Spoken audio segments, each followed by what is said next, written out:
I used to work for a leader that wouldn't listen to anybody.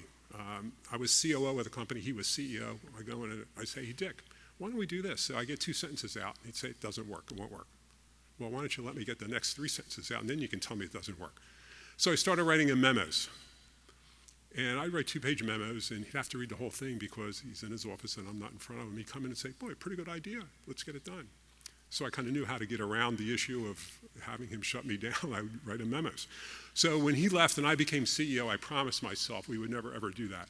Created a culture so that, and I'll give you an example of how this works. Normally, I would not reveal my position on an issue until I got the opinions of everybody else, so I wouldn't dissuade them or kind of push them in one direction or another.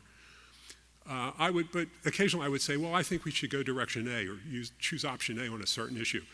My CFO would come to me and say, you know, I really think we should go option B. Well, how I respond to the CFO, to Bill, it really kind of sets the tone of how he's ever going to talk to me again. I would say, well, Bill, why do you think we should go direction B instead of A? And we would debate it for an hour, for a week, for days, whatever it took.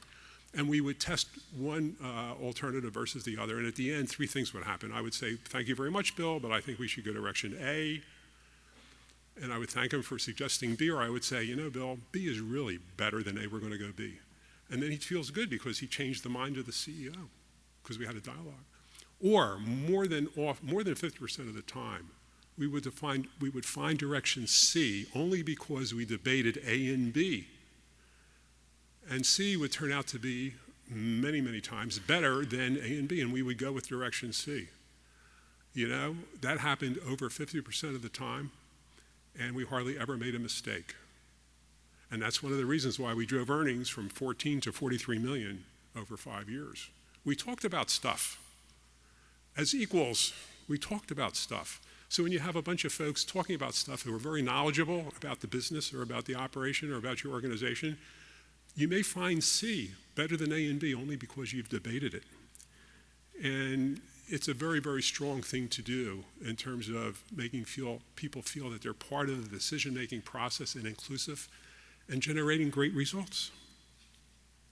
Every employee wants to feel that they're being heard, that they're valued, and you also help create a sense of ownership when you involve them in your decision-making.